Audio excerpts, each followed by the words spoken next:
Salam alaikum, Zulfilaoul, bonsoir. L'Algérie se satisfait d'un communiqué très diplomatique de l'Élysée. Rien dans le fond des assertions exprimées par M. Macron n'ont fait œuvre utile et n'ont été évoquées dans le communiqué de la présidence française. Ni sur le système politico-militaire, ni sur le fait d'avoir dit que le Hirak avait affaibli le même système. Une manière de suggérer à la jeunesse algérienne de continuer la révolution pacifique jusqu'à l'aboutissement de l'instauration d'un état de droit et des libertés.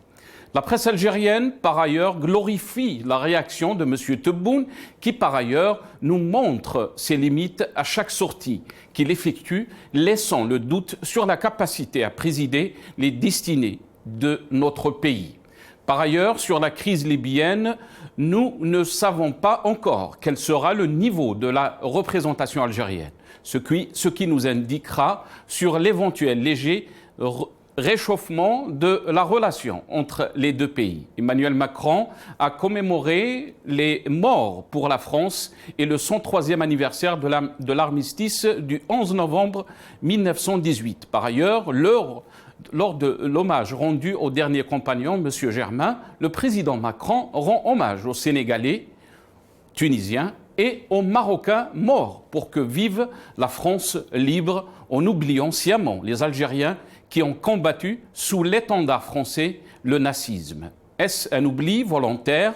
Est-ce encore une fois une maladresse visant à faire bouger les lignes de la relation algéro-française?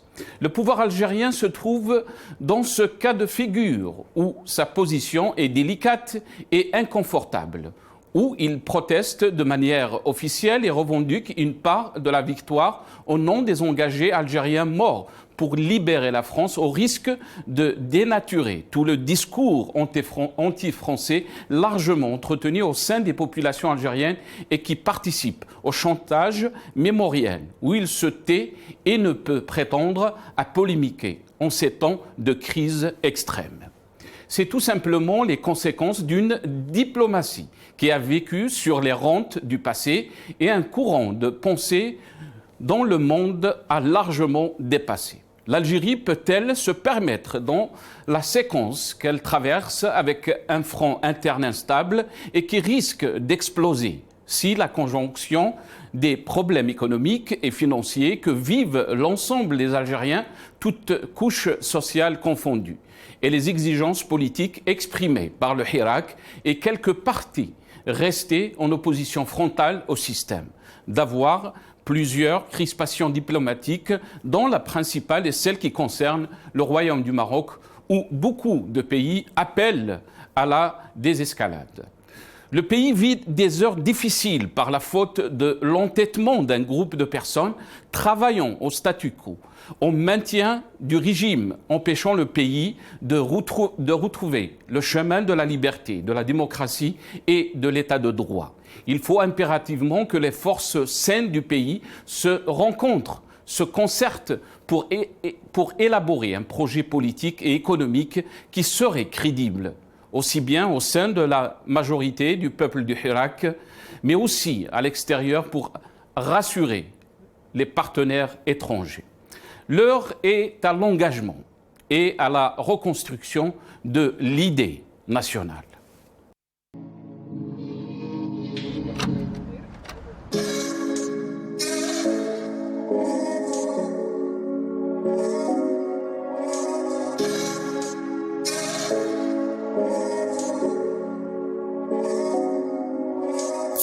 روحي في غربة بيا زعفة ولا وش سبا وين الشمس اللي كنت منها نتخبى الوقت هنا يفوت يطير الغاشي ماشي tout le monde est fâché j'ai failli lâcher mes mains attachées le cœur s'est taché soleil s'est caché دوبري dans la grisaille برد هنا يطول وانا قلبي حديد نبدا من الاول ما يفهمونيش بصح نكمل على فاي reconnaissent la rebelle money money money ça parle aux safe la monnaie on a fait c'est ce qui résonnait si je pouvais parler à mon père si je pouvais parler à papa qui نخافوا نتوحش la papa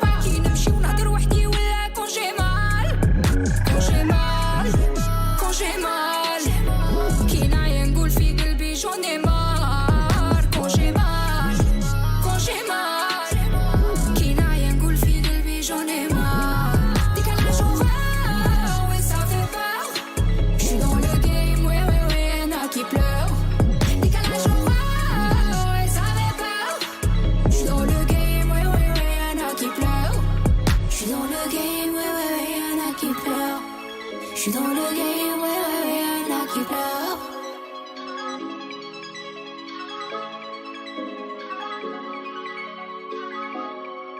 الو مغنية الو سطوالي الو الجيري بيك اب تمزغة كش ما يلا ولا كي البارح كي غدوة سيرية طويلة j'passe mes choix j'mange pas mes mots il me donne la nausée j'vomis du feu c'est la vie qui veut c'est ça le jeu داروها بينا ça va mal mon vieux وفان الجيري ما قدرتش نجري ما في en stand by ليامي تجري j'suis dans le game اخويا j'suis pas ton ennemi ديكالاج عياني قلبي يكتب وانا نغني j'suis dans le game اخويا j'suis pas ton ennemi ديتوكس على برودي معلم وراجع تغني ديكالاج et ça fait peur j'suis dans le game y'en a qui pleurent ديكالاج et ça fait peur j'suis dans le game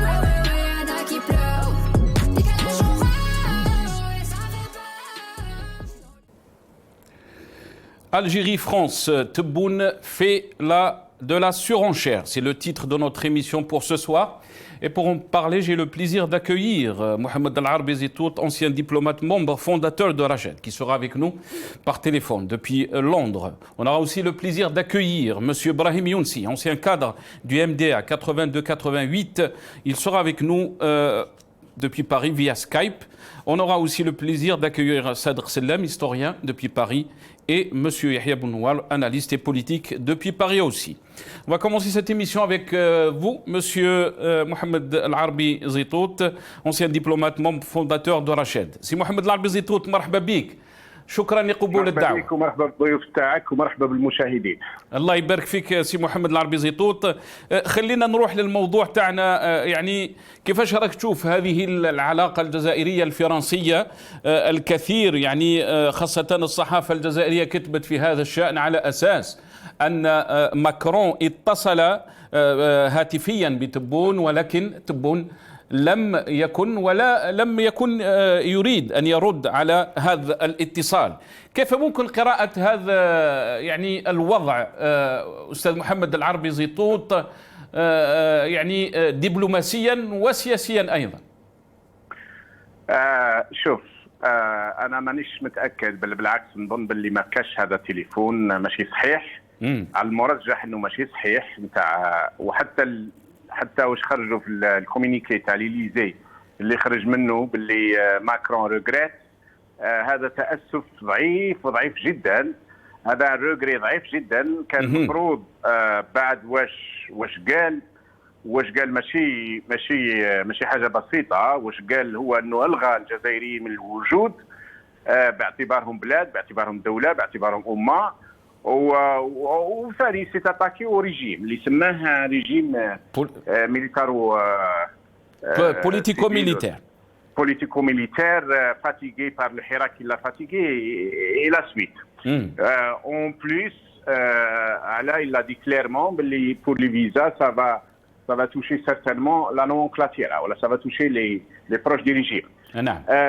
Donc c'était vraiment, c'est la première fois à ma connaissance في الهستوار ديال الجزائر انديبوندونت وين ان بريزيدون فرونسي يوصل يقول هذا الكلام على لو ريجيم وعلى ليتا اي لا ناسيون الجيريان. دونك لا رياكسيون تاع النظام كانت افون تو، لا رياكسيون تاع النظام كانت اكستريمون فابل.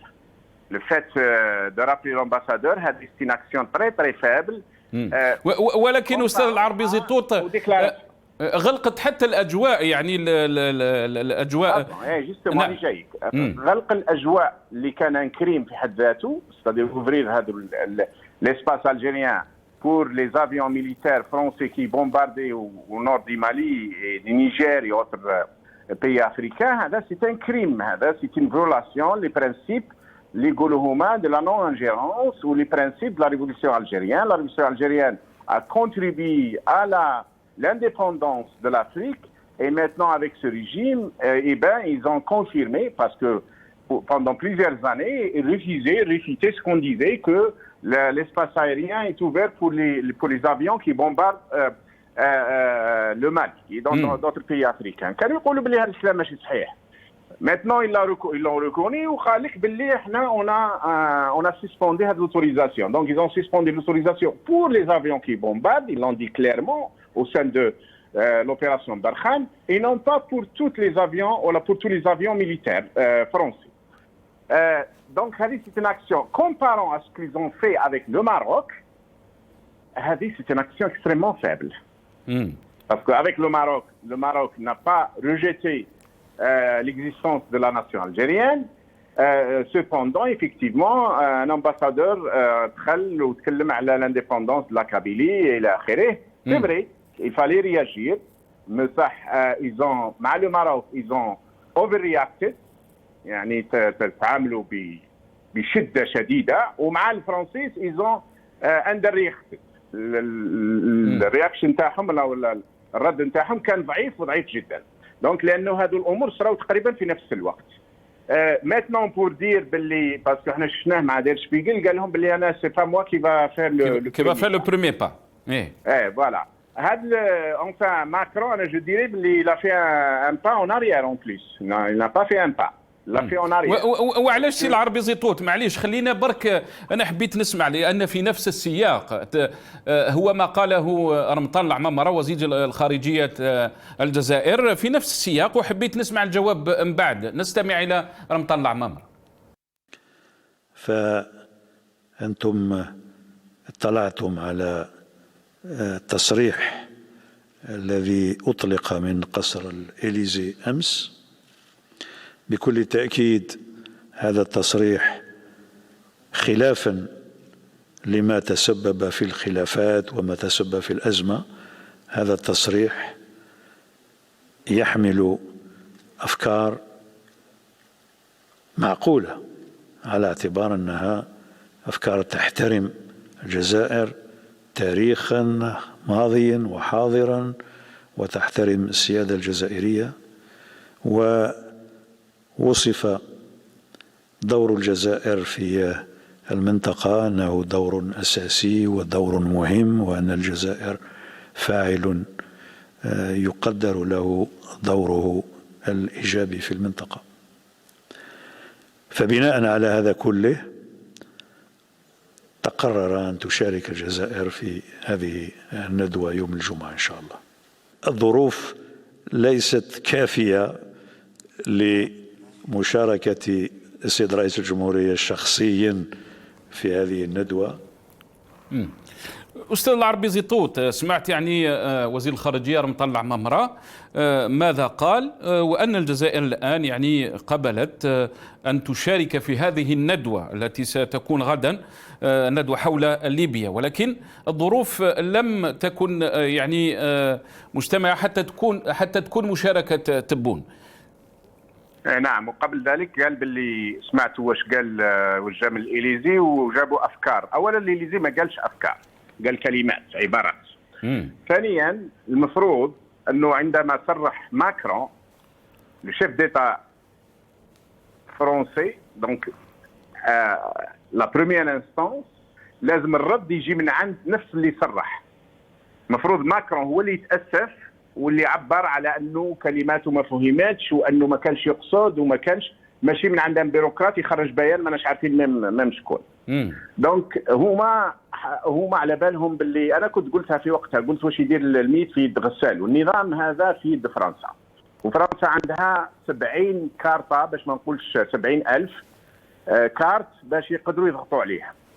اقلها لو كان يقرروا باش يلغيو الاتفاق نتاع اللي يسمح لحاملي جوازات السفر لي بورتور دو باسبور دبلوماتيك دي باسبور سبيسيو او دو ميسيون، لو كان يلغوا الاتفاق اللي يخليهم يدخلوا الى شنغن بدون فيزا، هذا سرا كاتاستروفيك بور لا نومونكلاتيرا، بور لو ريجيم، بور لا بيغر الجيروال.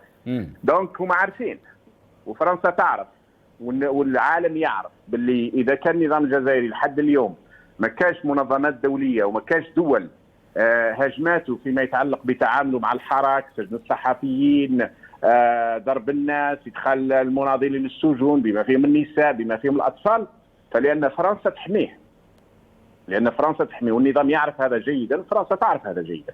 ثم فرنسا تعرف الملفات، تعرف الملفات الخاصة والعامة نتاعهم. إذا وعلاش تبون يعني لو كان هذا بهذا تبون خايف من الجزائريين، تبون خايف من الجزائريين. وعلاش يعني كيفاش خايف من الجزائريين أستاذ العربي زيتوت؟ وعلاش يعني تبون ما قبلش الكثير ممكن من المعلقين اللي يدافع على النظام الجزائري يقول لك باللي كانت فيه إجراءات جريئة، مثلا بدلوا يعني الفرنسية بالإنجليزية، تبون يعني لم يرد على مكالمة ماكرون ولا يعني لم يقبل الدعوة إلى هذا الندوة حول ليبيا. شوف نروحوا لهم نقطة بسرعة. أولا هذه تاع التليفون ساميتون فور، وأنا المرجح عندي أنا ما كاش منها، وهذا كلام تاع الذباب. كما نهار اللي قالوا لنا وخرجونا باللي كاين سوماران الجيريان هاجم سوماران إسرائيليان وخلاها تهرب من البحر المتوسط، وبقى الذباب يمشي بما فيه جريدة الوطن وجرائد واحدة أخرين تبناو هذا الطرح تاع الذباب، ومن بعد اضطر وزاره الدفاع اضطرت باش تقول بيان بلي هذا الكلام ماشي صحيح. احنا ما جرينا حد ورا حتى واحد، لانه تو سامبلومون الامريكان شدوهم من ودنهم، قالوا لهم حبسوا هذا الكلام تاع الذباب لان الامر يتعلق باسرائيل. فبون بالك هذا الموضوع تاع فرنسا يخلوهم يقولوا باللي اتصل، بصح ما كاش اوفيسيالمون، ما خرجتش في وكاله الانباء الجزائريه ولا من عند ما يسمى بالرئاسه الجزائريه، ما خرجتش. دونك يبقى كلام ذباب. الامر الثاني نتاع واش قلت لي نتاع وشنو النقطه الثانيه اللي ذكرتها؟ قلت لك يعني كان في قرارات على اساس جريئه يعني وش من قرارات جريئه. نعم. من قرارات جريئه عندما جارك واشقائك واخوانك واللي كانوا يعاونوا فيك حتى ايام الثوره تتخذ قرار بقطع العلاقات معهم، بمنع الطائرات المدنيه والعسكريه وتزيد الحدود وتقطع الغاز وتقوم بكل هذه الاجراءات على تصرف فيما يتعلق بالسفير، وتزيد لهم تهم. احنا على الاقل فيما يتعلق برشد ننفيها جمله وتفصيلا باللي احنا عندنا علاقه مع المغرب وباللي المغرب متورط في الحرائق الى اخره، كلام تافه. تقوم بهذه الاجراءات وتوصل الى قطع العلاقات والى التهديد بالحرب، بينما في البلد اللي كان يستعمرك 132 سنه واللي حطمك وما زال يحطم فيك في الحقيقه والغاك من الوجود، تتصرف معاه بطريقه انه المفروض ما يحضروش هذا المؤتمر اساسا، لان الدعوه جاتهم قبل 3 ايام يعني من المؤتمر بعد غدوه. الدعوه جاتهم البارح ولا له البارح اولا. ثانيا يبدو ان المؤتمر حضر في اسرائيل على ما يبدو، مانيش عارف كيفاش يحضروا مؤتمر في اسرائيل، هما اللي يزعموا ان عندهم قطيعه مع اسرائيل في المطلق. والامر الثالث، فرنسا علاش دير المؤتمر تاع ليبيا؟ لانها تحب تفوت حفتر، وهما عارفين هذا الكلام، وحفتر كان هاجم الجزائر والخدمه نتاعو انه يهاجم الجزائر حفتر. دونك هما المفروض ما يحضروش هذا اللقاء باش يكون موقف واضح. اما فتبون كان شاف الجزائريين راحوا من عده مدن اوروبيه، وانا كان لي الشرف اني كنت معاهم في برلين، وشعر بالقلق الشديد ورفعنا شعارات ضده، وكانت الوفود فاتت كلها ما بين الفنادق اللي كانوا نازلين فيها وقاعه الاجتماعات، كنا احنا في وسط الطريق، ورفعنا اللافتات والعالم جميعا شافها ضد هذا النظام العسكري، وتبون مزور جابوه العسكر. يعني حسب للتوضيح استاذ العربي زيتوت، يعني حسب رايك انت على الكلام اللي راك تقوله باللي تبون خاف يعني من رد فعل الجاليه الجزائريه في الخارج.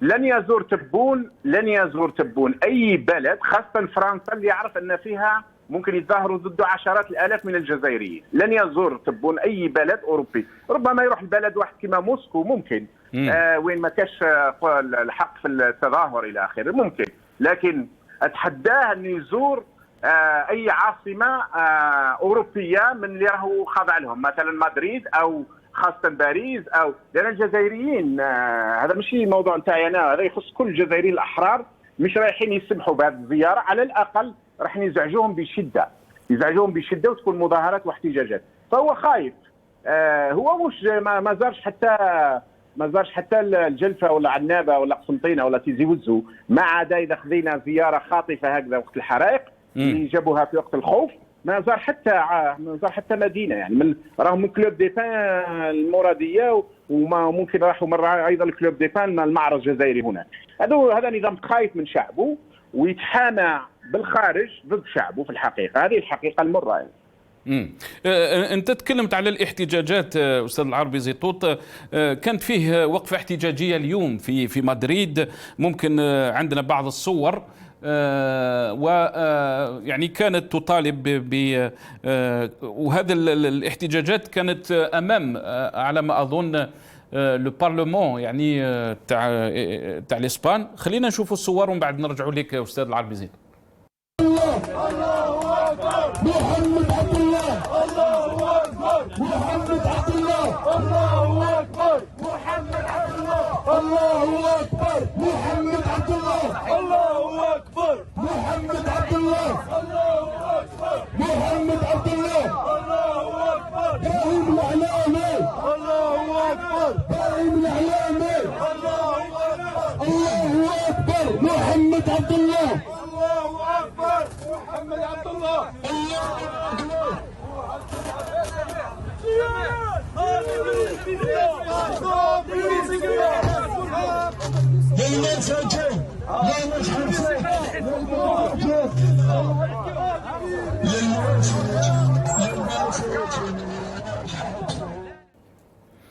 أستاذ العربي زيطوط، يعني كيف راك تشوف أنت الدور الجالية يعني خاصة في هذا الأمور تاع حقوق الإنسان في الجزائر وتجاوزها؟ وأيضا سمعنا يعني له البارح تكلمنا احنا حتى في المغاربية على ما قاله أيمن بن عبد الرحمن الوزير الأول، اللي يقول يناشد الجالية أن تلعب دور في الاقتصاد الجزائري وتحويل الأموال إلى الجزائر. يعني تلعب دور في تدمير الجزائر، يعني لانه النظام القائم راهو يدمر في الجزائر بكل المعطيات بكل مقاييس. لو كان عنده اقل بسيط في الوقت اللي العالم اسعار الغاز ضعفت فيه 3 مرات، هو قطع البايب لاين لان عنده خصومه مع النظام المغربي. قطع البايب لاين تاع الغاز اللي راه دار له الان اشكالات حتى مع اسبانيا اللي تدعمه دعم مطلق، واللي اليوم كانت المظاهرات فيها امام البرلمان وامام وزاره الداخليه ايضا بالمناسبه. واسبانيول استدعى وزير الداخليه ما يسمى بوزير الداخليه الجزائري بالجود باش يعبروا له عن غضبهم. انا متاكد لان عندهم مشكلتين الان اقل شيء مع النظام هذا.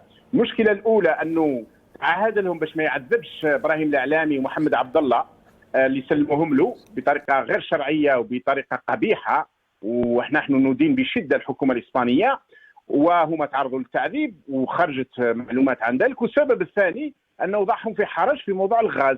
موضوع الغاز اللي انت راك عايش في اوروبا هنا وتعرف ان الاسعار تضاعفت وان هناك مشكل عالمي حول الغاز. بدل ما هذا النظام لو كان جاي يشوف مصلحه الجزائر يضاعف من تصدير الغاز باش يكون فيه دخل، باش يكون هذا الدخل يروح للفقراء والمستضعفين والبطالين واللي ما عندهمش سكن، هو قطع لانه عنده خصومه مع النظام المغربي. فبالنسبه للاسبانيول الخصومه ما بين نظامين يدفع ثمنها الحكومه الاسبانيه، فبدات تتعالى اصوات الان باللي الحكومه الاسبانيه راهي تدلل هذا النظام اكثر من اللازم. وانا متاكد باللي تبدا تطلع اصوات في اوروبا غاضبه من هذا النظام، لانهم هم يحموه فيه ويدعموا فيه، ولكن هو يتصرف بطريقه بشعه.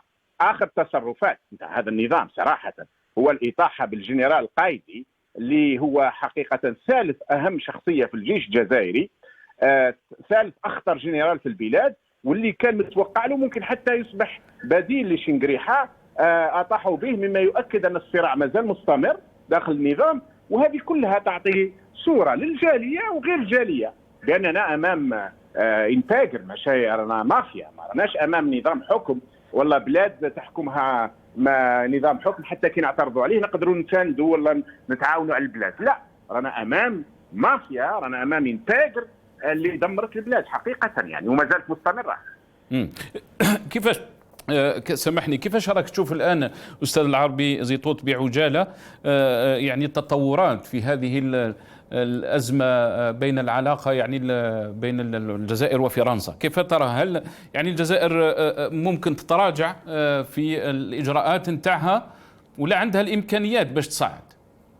لا، ستتراجع. ما عندهمش، مش الجزائر، النظام الجزائري لو كان جات الجزائر حقا وكان جات حكومه نابعه من الشعب عندها عده تولي بالعكس تقلب الصوره، تولي الجزائر هي اللي عندها عده بليزير كارت اللي تقدر تضغط بهم على فرنسا، لكن الان راه عكس، لان هذا نظام غير شرعي غير شعبي، الناس تظاهر ضده، الناس تكرهه، هو راه معتقل الناس، راه يقمع في الناس، راه يفقر في الشعب، فما عندوش امكانيه الا يعتمد على فرنسا، وفرنسا عندها امكانيات هائله للضغط عليه. اقل شيء لو كان يعملوا تسريبات فقط على بعض الملفات الخاصه نتاعهم الشخصيه، نتاع هذو كبار النظام، بما فيهم ولد شنقريحه اللي راه عندهم هناك في سفاره العصابه في باريس، يبان لهم، والنظام يعرف هذا.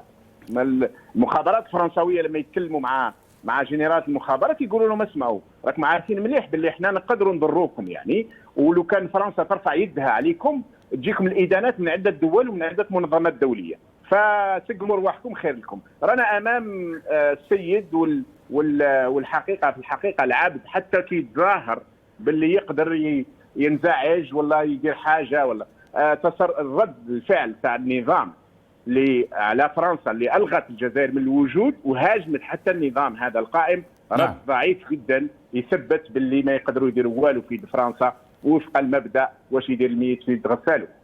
بارك الله فيك أستاذ محمد العربي زيطوط اللي كنت معنا من لندن. محمد العربي زيطوط, ancien diplomate, membre fondateur de Rachid, qui était avec nous depuis Londres. Je vais donner la parole à M. Ibrahim Younsi, ancien cadre du MDA 82-88, qui est avec nous depuis Paris. Ibrahim, marhaba bik, merci d'avoir accepté l'invitation.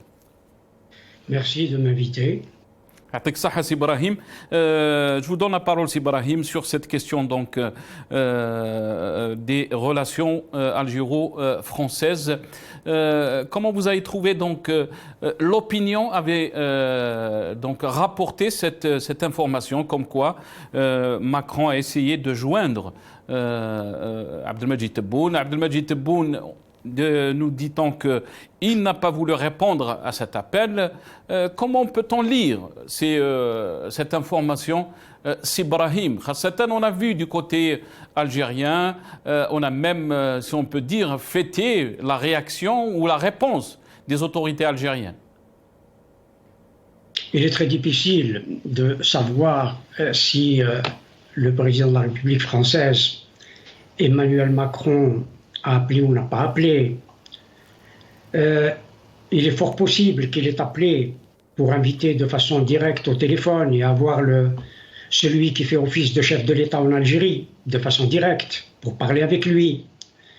Que le chef de l'État ou celui qui fait office de chef de l'État en Algérie n'ait pas répondu à un autre chef de l'État et singulièrement au chef de l'État français, c'est quand même un geste qui n'est pas au niveau des responsabilités qui sont les siennes ou qui devraient être les siennes. On répond et on dit ce qu'on pense. C'est quand même un jeu, quasiment un jeu d'enfant, et puis c'est ne pas être sûr de soi. Je crois que le pouvoir en place n'est pas sûr de lui, dans cette affaire comme dans d'autres. Mais l'on sait depuis des décennies déjà, depuis l'indépendance de l'Algérie, que les relations algéro-françaises passent souvent, très souvent, de la tension de la détente à des phases de tension et des phases de tension à la détente. Et notamment sur les questions de l'histoire et de la mémoire. Les deux pays ont traversé plusieurs crises dans les années 60 et singulièrement dans les années 70. Et dans les années 70, les plus âgés se souviennent de la visite de Giscard d'Estaing en Algérie en avril 1975, où quand il arrive à l'aéroport d'Alger, il prononce cette phrase qui n'est pas du même ordre que les mots prononcés tout dernièrement par Emmanuel Macron, mais ça y ressemble. La France historique salue l'Algérie indépendante. Et cela veut dire qu'il y a là, à travers cette phrase, une négation de la nation algérienne, de l'existence ou de l'inexistence de la nation algérienne avant que la France lui donne ce statut, si j'ose dire. Mais le pouvoir d'alors était beaucoup plus intelligent, beaucoup plus habile, parce qu'il n'a pas répondu par la rupture, comme le fait aujourd'hui le pouvoir en place, parce qu'il est effectivement fragilisé. Cela, il faut le dire, Macron n'a pas tort de le dire, parce que c'est une réalité, à savoir que ce pouvoir est très fragilisé en plus par la révolution qui s'est déclenchée le 22 février 2019.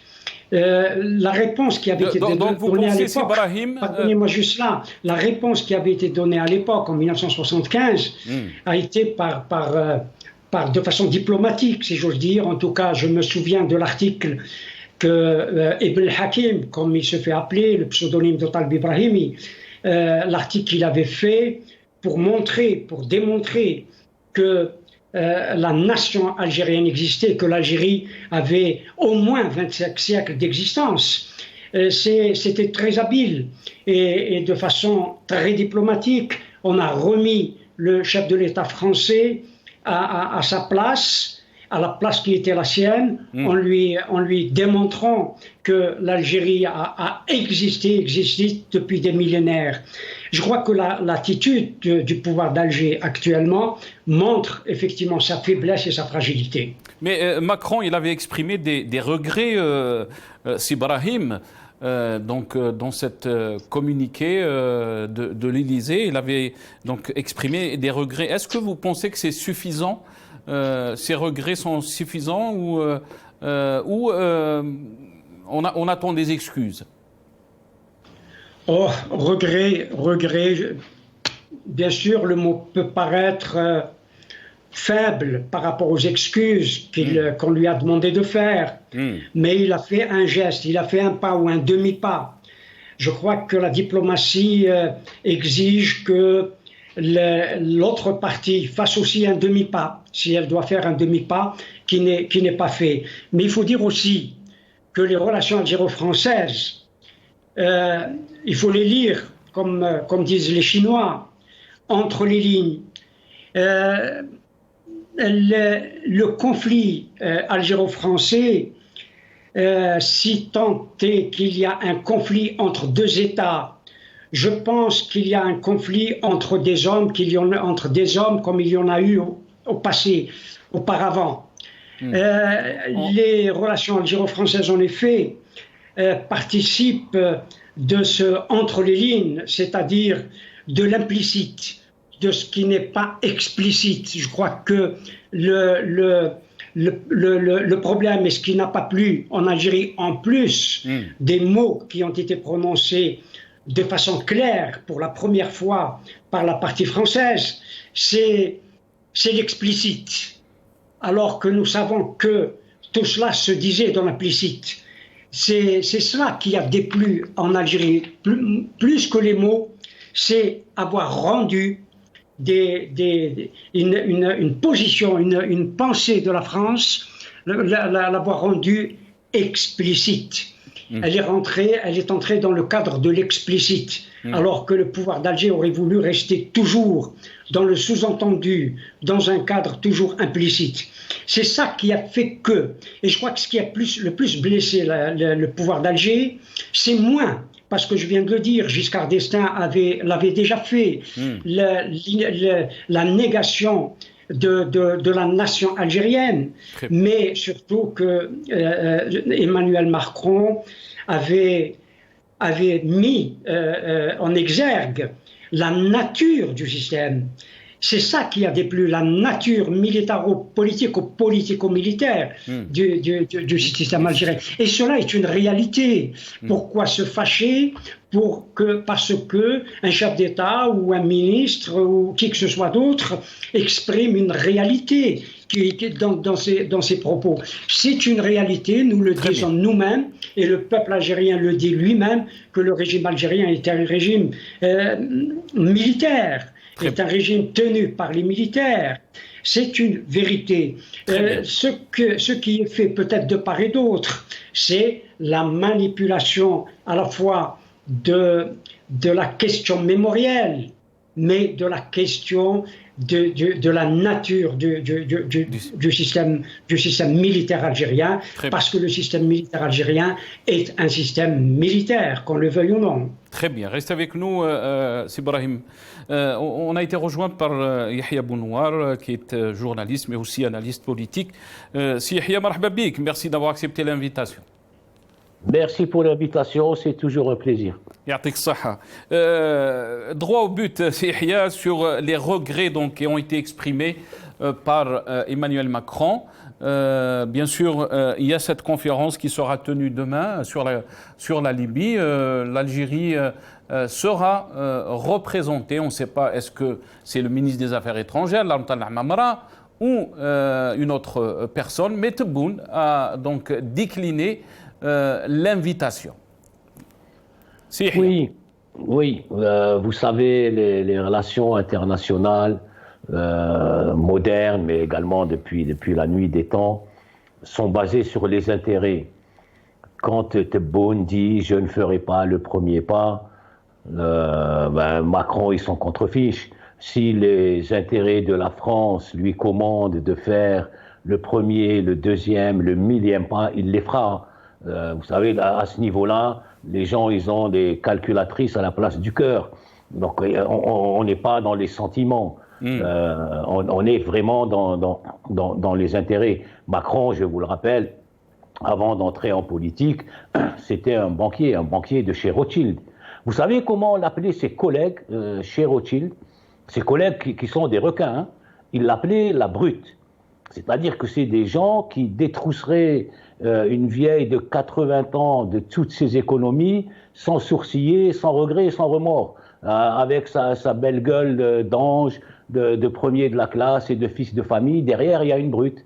Et donc, voilà, s'il faut faire le premier pas, il s'en contrefiche, il le fera. Et peut-être qu'il va en faire d'autres s'il est dans les intérêts. Ce qui a changé aujourd'hui dans la relation internationale, notamment entre l'Europe et le sud de la Méditerranée et de l'Algérie, puisque c'est de ça qu'on parle, c'est qu'on a au nord de l'Europe, l'Italie, l'Espagne, la France, l'Allemagne, l'Angleterre, des pays qui veulent commercer, qui veulent vendre et acheter. En Algérie, ils ont besoin d'acheter du gaz et du pétrole, c'est tout ce qu'on a à vendre. Au Maroc, ils achètent des légumes, du poisson, du tourisme, de l'industrie. Ils ont une usine qui produit 250 000 voitures, etc. Et en contrepartie, ils vendent, eux, leurs marchandises et leurs services. Et pour commercer, on a besoin de stabilité. Vous ne pouvez pas commercer, vendre et acheter avec des pays où il y a le chaos, où il y a le barbaristan, par où vous allez faire passer le gaz ou le pétrole, s'il y a une instabilité. Donc ces pays ont besoin en face de stabilité, de régimes qui soient stables.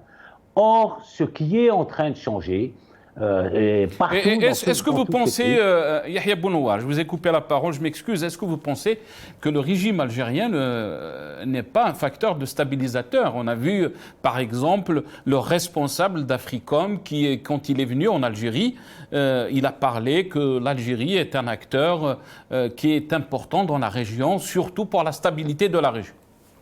Absolument. Donc, le seul intérêt de l'Algérie n'a pas d'intérêt commercial pour ces pays. Hein. On vend pour l'équivalent entre 4 et 5 milliards de dollars à la France, qui nous vend à peu près la même chose. Pour nous, c'est énorme. C'est 10%, 15%, 20% de nos échanges. Pour la France, c'est un café. C'est pareil pour l'Allemagne. Voilà. Donc, le seul intérêt qu'on a, c'est notre position géographique.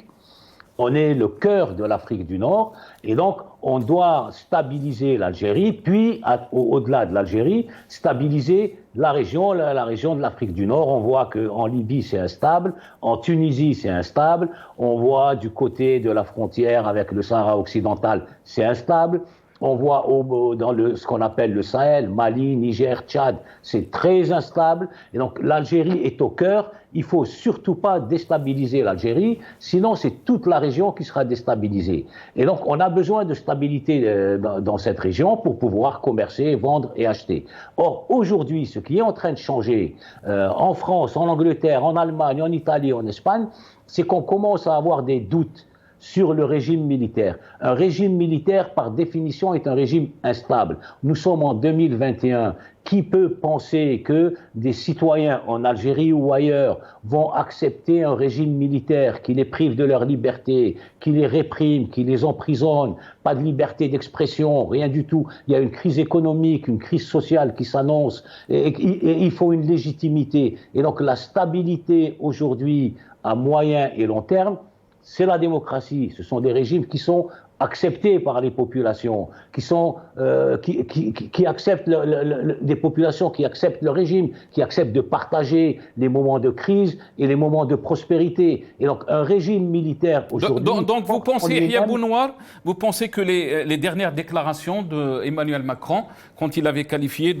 le système de système politico-militaire, vont dans cette logique dont vous êtes en train d'expliquer?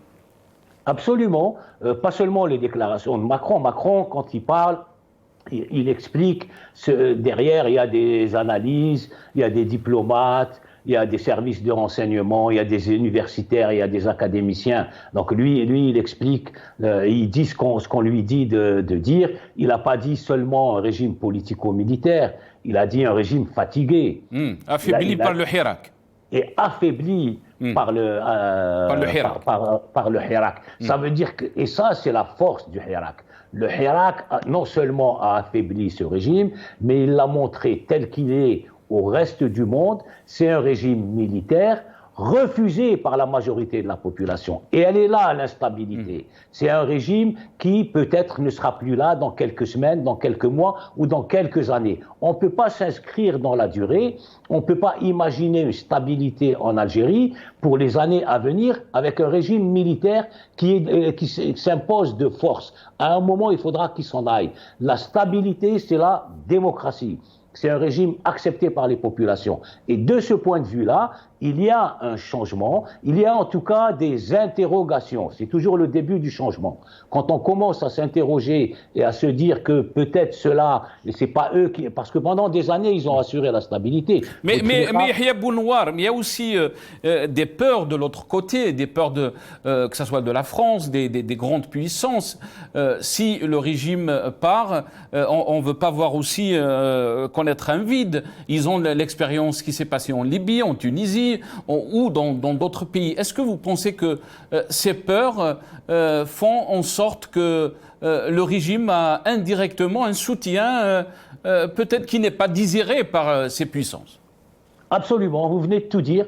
C'est la crainte les régimes ont travaillé, tous les régimes, et spécialement le régime algérien, a détruit toute alternative. Ils ont atomisé la société algérienne. Il n'y a pas d'alternative, il n'y a pas de parti politique, ils sont tous infiltrés, il n'y a pas de syndicats, il n'y a pas de société civile, il n'y a pas de médias. L'opposition, la vraie opposition, il y a quelques-uns à l'intérieur, sinon elle est en exil, et ceux qui sont à l'intérieur sont sous la menace, sous la répression, ils ne peuvent pas parler. Donc à chaque fois, le régime a tout fait pour qu'il n'y ait pas d'alternative au régime militaire. Mais ça ne suffit pas, puisqu'il y a un moment où c'est trop, on ne peut pas aller. Donc il y a la crainte.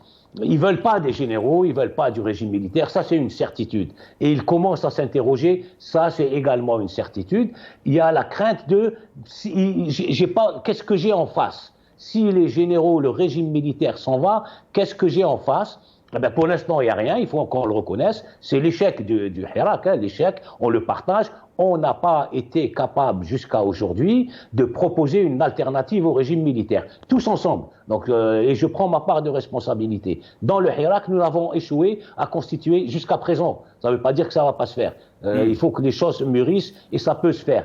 Jusqu'à présent, nous avons été incapables de constituer une alternative au régime militaire, pas à Bouteflika. Et donc, voilà, en face, les gens, ils craignent qu'il n'y ait rien. Donc, il faut, mais en même temps, ils savent pertinemment que ce régime ne peut pas leur assurer la stabilité et ne peut pas durer puisqu'il est rejeté par la majorité de la population. Très bien. Restez avec nous, Yahya Bounoir. J'aimerais aussi écouter la lecture de Brahim Younsi sur ces questions donc, du Hirak. Est-ce que le Hirak a échoué à trouver donc, une alternative politique ou bien au contraire, le Hirak a bien fait beaucoup de belles choses. Avant de vous donner la parole, Ibrahim, on va essayer d'écouter notre confrère Jamaldine Benchenouf. On lui a demandé de nous faire donc une petite chronique sur les dessous de ces tensions qu'il y a entre l'Algérie et la France. On l'écoute. La crise qui allait envenimer les rapports entre la France et l'Algérie, si tant est que ces turbulences concernent réellement les deux pays, et donc les deux peuples, s'était enclenchée lorsque le gouvernement français avait fait annoncer, le 28 septembre, la réduction de moitié du nombre de visas accordés à l'Algérie et au Maroc, et de 30% à la Tunisie. Le motif avancé était que ces pays refusaient de rapatrier leurs ressortissants illégaux en France. Cette soudaine décision était en fait dictée par deux raisons essentielles, aussi importantes l'une que l'autre. La première était que le nombre d'immigrants clandestins en France avait explosé. Et la seconde résidait en fait dans des considérations électoralistes à l'approche des présidentielles françaises. Tout aussitôt, dès le lendemain, le 29 septembre, le ministre des Affaires étrangères algérien convoque l'ambassadeur de France. Une décision extrême et qui laisse imaginer toute l'importance des visas pour la France, pour des raisons et d'autres, notamment celles pour les barons du régime, leur parentèle et leur clientèle, pour lesquels ce pays est une base arrière où se trouve leur résidence secondaire, parfois principale, leurs affaires, etc. Une autre raison non moins importante est que les visas sont une sorte de soupape de sécurité pour évacuer le trop-plein de pression sociale. Commence alors, en Algérie, une très curieuse campagne dont on ne sait pas si elle avait pour but d'intimider les Français ou de rassurer les Algériens sur la capacité de leur pouvoir à ne pas se laisser faire. Et c'est ainsi que fut encore sortie du tiroir la très éculée menace de remplacer la langue française par la langue anglaise juste en appuyant sur un bouton, entre autres mesurettes comme celle de l'interdiction de l'espace aérien aux aéronefs militaires français. Côté français, où il est courant dans ce genre de situation de calmer le jeu, le président français opta pour une toute autre attitude résolument provocatrice. Lors d'une rencontre que le journal Le Monde allait titrer « Le dialogue inédit entre Emmanuel Macron et les petits-enfants de la guerre d'Algérie ». Alors, de quoi a-t-il été question lors de cette très curieuse rencontre? Et qu'a donc dit le président Macron qui allait mettre le feu aux poudres? En fait, en plus de tout ce qu'il a dit de sensé et de conciliateur sur les communautés et l'histoire entre les deux pays, il a déclaré qu'après son indépendance en 1962, l'Algérie s'est construite sur une rente mémorielle qui ne tient pas compte de la réalité historique et que celle-ci est entretenue par un système politico-militaire. Ces déclarations jamais osées par n'importe quel autre président français depuis l'indépendance algérienne et qui ont transgressé allègrement toutes les limites du diplomatiquement correct ont été ressenties par le régime algérien comme une déclaration de guerre. À plus forte raison, qu'il ne fait aucun doute qu'une telle attitude, à un tel niveau, puisse avoir été improvisée. Le président français a réellement et résolument cherché à franchir le Rubicon pour des raisons qui ne sont certainement pas qu'électoralistes. Une autre de ces déclarations sur la réduction des visas, dont le président français a dit et suggéré qu'elle visait particulièrement les barons du régime et leurs parentèles, n'en a pas moins été ressentie comme une attitude délibérément hostile, une volte-face qui ne pouvait appeler qu'à une réaction tout aussi vigoureuse. Et c'est ainsi qu'une autre ligne a été franchie. L'ambassadeur d'Algérie en France a été rappelé illico presto avant de revenir à Paris quelques jours plus tard par la chatière, sous prétexte qu'il assurait aussi la représentation diplomatique algérienne à Monaco, dont la résidence de l'ambassadeur se trouve, comme par hasard, à Paris. Puis, dans la même et très curieuse démarche française, qui semble aller vers un réel rapport de force, mais qui se confine dans le très prudent et néanmoins très hypocrite bagage diplomatique, ne voilà-t-il pas que, côté français, on semble vouloir replâtrer la lézarde, mais d'une façon qui ressemble étrangement à un pompier qui tente d'éteindre le sinistre en y versant de l'essence.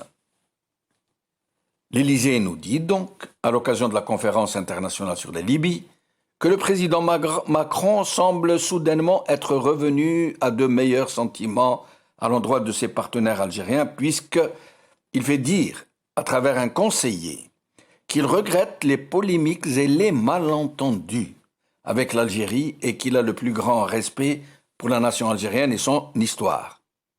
On nous fait savoir aussi que le chef de l'État français a invité son homologue algérien, Abdelmadjid Tebboune, à prendre part à ce sommet. Tout aussitôt, les relais du pouvoir algérien prennent ces déclarations en charge pour habiller matin pauvres et malandrins de manteaux de velours, où on nous suggère que la France s'excuse, qu'elle se mord les doigts et tutti quanti. On ne nous dit pas qu'il n'y a eu ni déclaration directe du président français, ni même de communiqué, et que c'est juste un obscur conseiller de l'Élysée qui en a fait part lors d'un point presse sur le sommet pour la Libye. On ne nous dit pas non plus qu'il n'y avait aucune chance pour que le président Tebboune puisse se rendre en France, où il aurait très certainement été fraîchement accueilli par une diaspora algérienne remontée à bloc contre le régime algérien et très massivement engagée dans le Hirak, ce qui sonnerait le glas du régime algérien au sein des opinions publiques internationales. Par contre, voici ce qu'on nous dit dans la presse algérienne, et ce ne sont là que 3 titres de presse. Al-Watan, invité par Macron à la conférence internationale sur la Libye, Tebboune décline. Le soir d'Algérie, Algérie-France, Tebboune rejette l'invitation de Macron.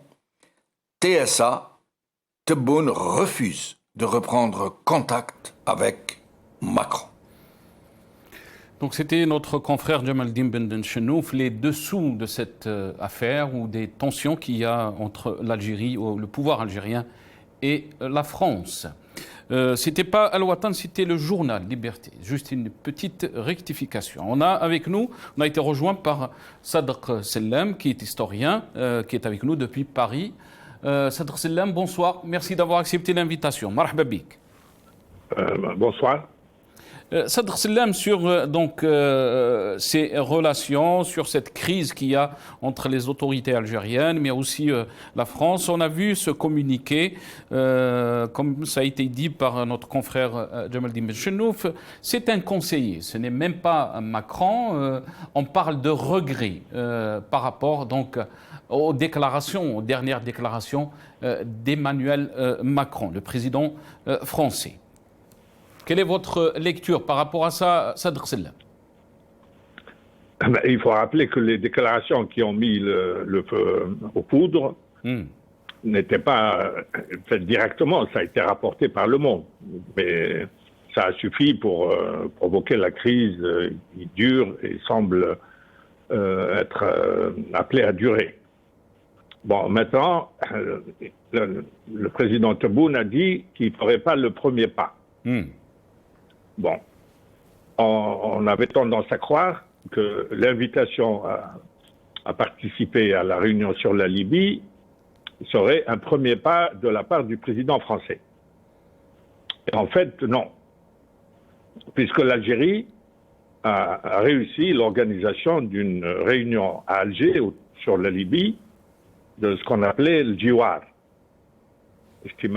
c'est-à-dire le voisinage.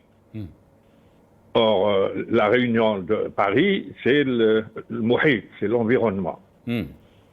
Et Macron lui-même, en bon réaliste, c'est qu'en l'absence de l'Algérie, une réunion sur la Libye ne peut pas réussir. Quel que soit ce qu'on pense du pouvoir algérien, qui est très critiquable à l'intérieur, mais il ne faut pas oublier qu'il lui reste beaucoup de réserves dans le domaine diplomatique. Est-ce que vous pensez que l'Algérie a ce pouvoir donc d'influencer sur le niveau diplomatique et surtout sur la crise libyenne, Sadr Sellam? Non, avant d'en arriver là, compte tenu des 1200 km de frontières entre la Libye et l'Algérie, une solution sur la Libye sans l'Algérie, quel que soit le pouvoir algérien, est impensable. Elle n'est pas vouée à réussir. Mais l'Algérie a choisi d'autres types d'alliances. Après les appels du pied du président Tebboune, il faut se souvenir qu'à chaque fois qu'il faisait un point de presse, il disait tout le bien qu'il pensait de son homologue français, mais n'ayant pas eu de retour, le retour qu'il espérait, la diplomatie algérienne a choisi d'autres alliances, notamment la Turquie et la Russie, et même un peu l'Iran, parce que depuis les tensions avec le Maroc et la normalisation israélo-marocaine, nous avons appris, et ça a été très peu répercuté par les médias algériens, que le Polisario a des bureaux à Téhéran et même des camps d'entraînement par le Hezbollah et même en Iran. Donc, la diplomatie algérienne joue la mondialisation, elle n'est pas seulement régionale. Et pour ce qui le risque de ce déploiement diplomatique, c'est qu'on va mettre l'accent sur le danger extérieur pour faire taire définitivement le Hirak et appeler à une sorte de fausse union sacrée et laisser tous les secteurs qui sont sinistrés en Algérie, les laisser encore se sous-développer encore plus, uniquement pour les besoins de la diplomatie et du surarmement.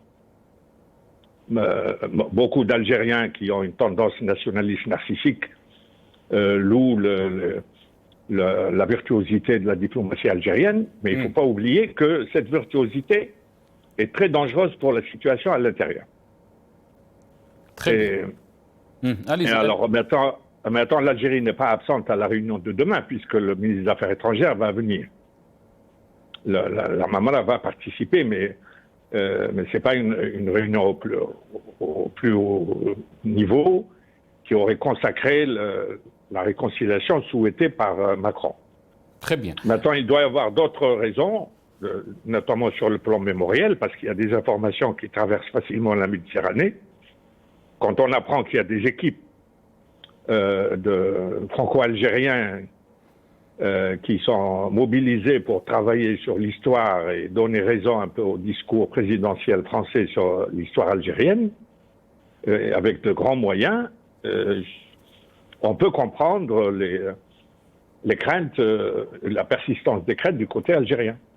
Très bien. Restez avec nous, Sadr Sellam. Je vais revenir à vous, mais j'aimerais entendre Sibrahim, votre lecture par rapport à ce qu'a dit Sadr Sellam. L'Algérie a encore les moyens de faire pression. Elle a encore les cartes à jouer, surtout dans le dossier libyen. Votre lecture par rapport à ça, Sibrahim? Elle a certainement une carte à jouer dans le dossier libyen, mais je ne vois pas davantage. Je ne crois pas que le pouvoir actuel, affaibli, fragilisé comme il est, puisse jouer un quelconque rôle dans cette crise. Vous savez, les regrets présentés par Macron par l'intermédiaire d'un de ses conseillers, comme on l'a dit, un obscur conseiller, en tout cas, ces propos n'ont pas été démentis par l'Élysée. Donc il faut considérer qu'ils ont été prononcés par le chef de l'État français. Ils ont été rapportés aussi par le journal L'Opinion, le journal français. Oui, absolument. Et le regret, c'est aussi reconnaître, et c'est quelque part le repentir d'avoir commis une faute. Macron dit quelque part qu'il a commis une faute en présentant ses regrets. Comment le pouvoir d'Alger, on le voit, a réagi à ces propos. Mais ce qui est fondamental, me semble-t-il, ce qu'il faut retenir, Macron présentant ses regrets ou ses excuses ne change rien à ce qu'il a fait, parce qu'il a banalisé. Et c'est à cela que voulait arriver Macron, c'est ce qu'il voulait obtenir, c'est à la banalisation des relations entre l'Algérie et la France. Et nous, cette banalisation des relations entre l'Algérie et la France doit se faire. Il faut absolument, surtout du côté algérien, que les relations avec la France deviennent les plus banales possibles. Et c'est ce que le pouvoir refuse. Il continue à sacraliser d'une certaine façon, en réagissant comme il réagit, à cette banalisation. Il ne veut pas que les relations entre Alger et Paris se banalisent, alors qu'il y a toute une société, tout un pays, tout un peuple qui veut absolument banaliser ces relations et les rendre tout simplement banales. C'est la raison pour laquelle je disais tout à l'heure que le conflit, entre guillemets, entre Alger et Paris, ou Alger-Paris, ce conflit, c'est un conflit, comme disent les Chinois, c'est un conflit entre les lignes. Il faut absolument lire entre les lignes, aussi bien d'un côté comme de l'autre. Il y a bien entendu des sous-entendus, aussi bien à Alger qu'à Paris. Si on ne banalise pas les relations entre les deux pays, nous serions toujours dans ces moments de tension et dans ces phases de détente ou vice-versa. C'est dire que les politiques algériens, l'opposition algérienne, doit banaliser, doit participer à la banalisation des relations algéro-françaises pour que nous voyions plus clair à l'avenir de ce que sont les véritables relations entre Paris et Alger. Très bien. Restez avec nous, Sibrahim. Yahya Bounouar, sur cette question, est-ce que l'Algérie a encore les moyens de faire pression ou de jouer un rôle, surtout dans le dossier, dans la crise libyenne? On voit beaucoup de pays qui sont qui participent dans cette crise, qui essaient aussi de jouer un rôle pour leurs intérêts. Mais aussi, si on peut revenir sur ce qu'a dit Macron aujourd'hui, quand il a commémoré les morts pour la France, le 103e anniversaire de l'armistice du 11 novembre 1918. Je ne sais pas si c'était un oubli volontaire de ne pas parler des Algériens. On écoute Macron et je vais vous donner la parole, Yahya. Que durant cette guerre, ses fils ont lutté pour que la France vive libre. 15 dépouilles de tirailleurs tunisiens, marocains, sénégalais, de résistants, de soldats de 39-40, de Français libres de la résistance intérieure comme de l'armée de la libération, burkinabés, tchadiens, bretons, résistantes déportées, tous ici rassemblés. Yahya Bounouar, monsieur Emmanuel Macron est toujours fâché contre le régime algérien. Il n'a même pas prononcé les Algériens qui ont participé aussi à libérer la France en Première Guerre mondiale, et on parle plus de 200 000, je pense. Peut-être que Sadr Selam pourra nous éclairer sur cette question après. Yahya Bounouar. Oui, justement, sur la partie historique, on sait que les Algériens ont participé massivement à la Deuxième Guerre mondiale. Pour la Première Guerre mondiale, je crois que je laisserai Sadr Selam s'exprimer. Je ne suis pas certain des chiffres que vous avancez. Certainement que des Algériens ont participé, mais pas de cette ampleur-là, mais je vais laisser Sadr Selam sur ce côté-là. Par contre, sur les regrets, donc c'est un conseiller, 2, qui regrette non pas les propos, mais le malentendu. Il regrette pas ses propos, je suis désolé. Oui, il regrette le malentendu. Le malentendu, absolument. Oui, donc vous m'avez mal compris. Et après, il salue la nation algérienne. Donc, s'il y a un regret, c'est sur la question mémorielle et pas du tout sur la nature du système.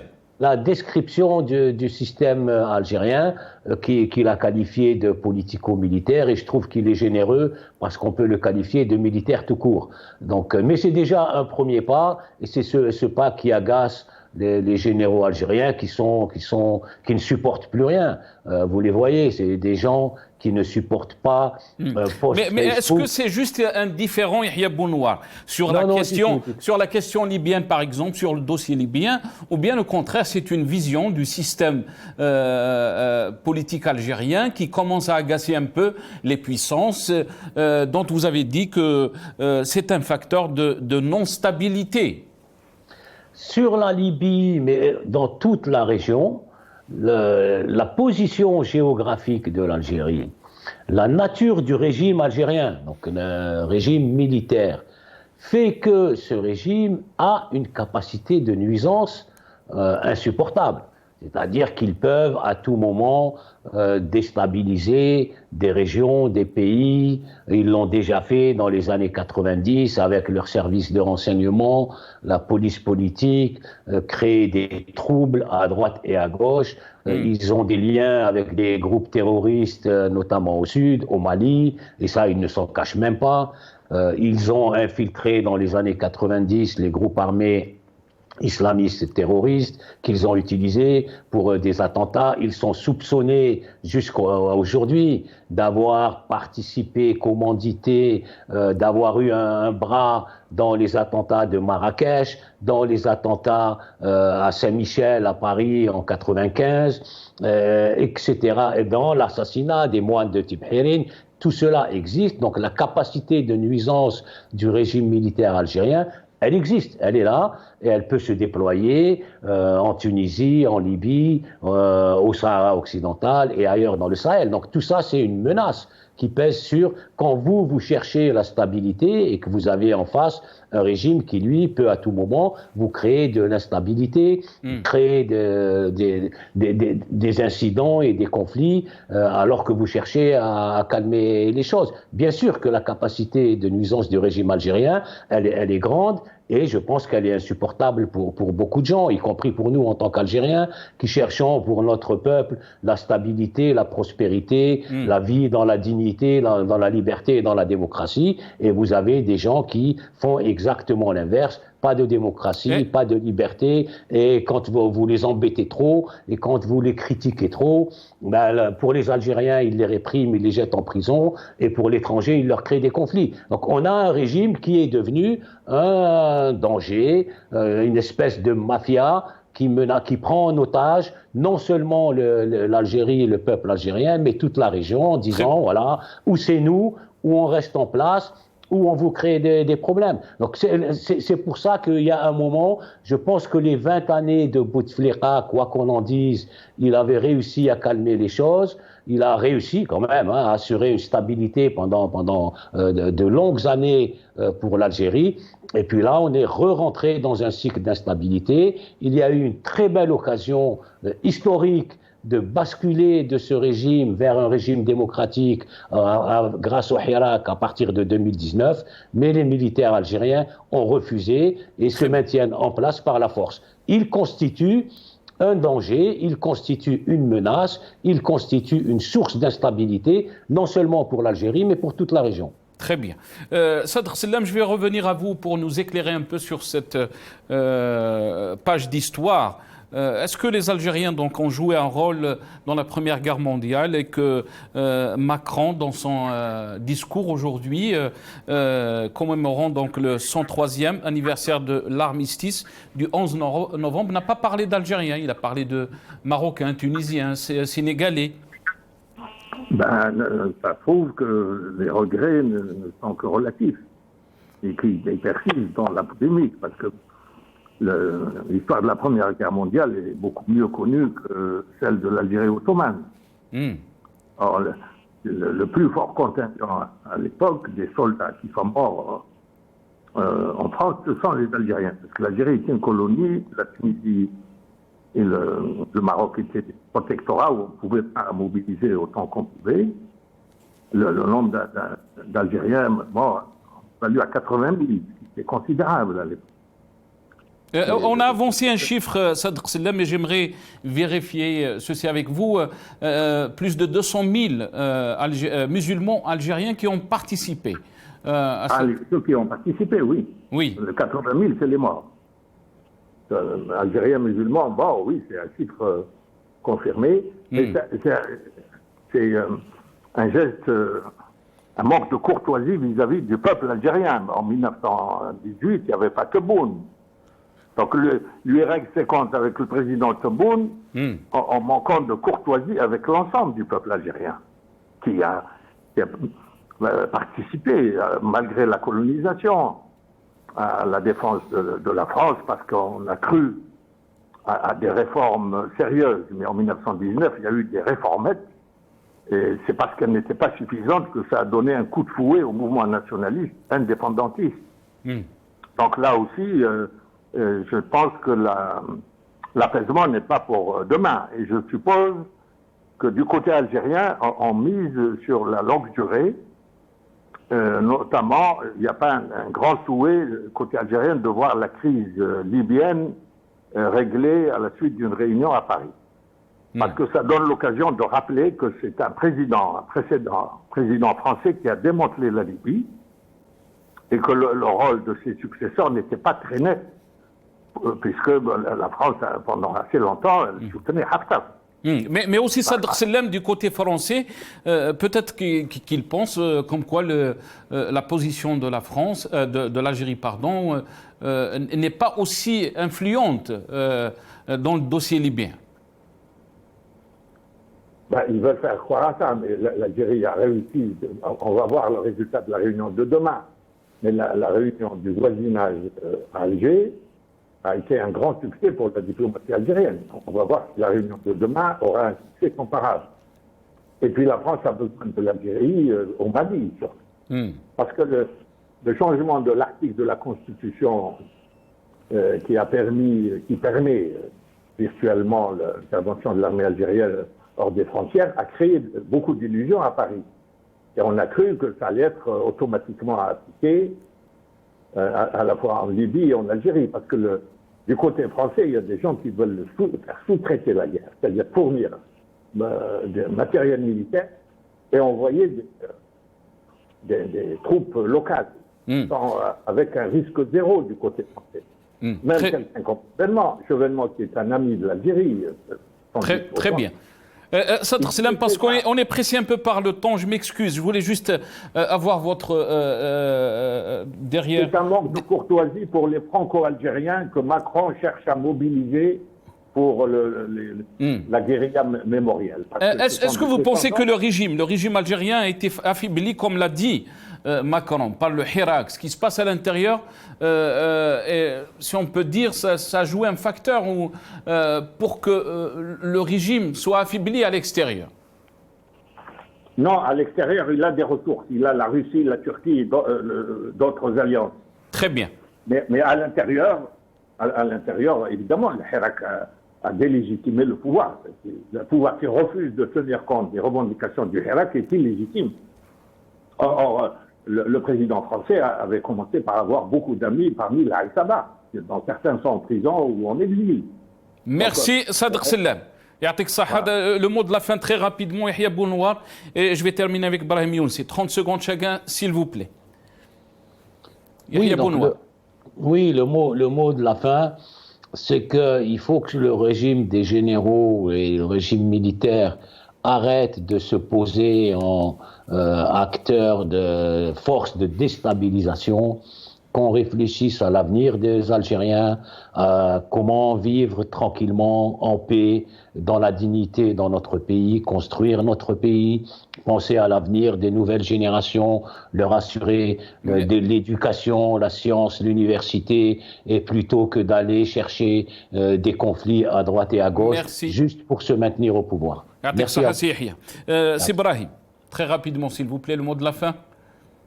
La diplomatie n'est pas un jeu de hasard. Ça, c'est clair. alors que le pouvoir d'Alger, j'ai l'impression qu'il joue au bonneteau sur le plan international.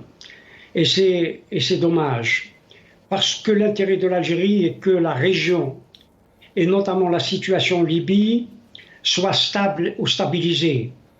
Si Emmanuel Macron n'avait pas tenu les propos qu'il a tenus, et il a présenté ses regrets, pas seulement sur la mésentente, mais sur le fond du problème. Merci. Non, attendez. L'Algérie aurait-elle participé au plus haut niveau de cette conférence à Paris ou pas? Parce qu'il y va aussi de l'intérêt de l'Algérie de stabiliser, je dis de l'Algérie, mais le problème c'est que le régime militaro-politique en place n'a pas intérêt à ce que les choses se stabilisent. Merci. Yatik Sahas Ibrahim, on termine avec ça. On est arrivé à la fin de cette émission. Je remercie tous mes invités. Brahim Youssi, ancien cadre du MDA 82-88. Je remercie aussi M. Yahya Bounouar, analyste politique qui est journaliste aussi. Si Mohamed Larbi Zitout, ancien diplomate, membre fondateur de Rachad. Et merci aussi à professeur Sadaq Sellem, historien, qui était avec nous. Yatikum Saha, merci à vous d'avoir suivi cette émission. M'qaw ala khair.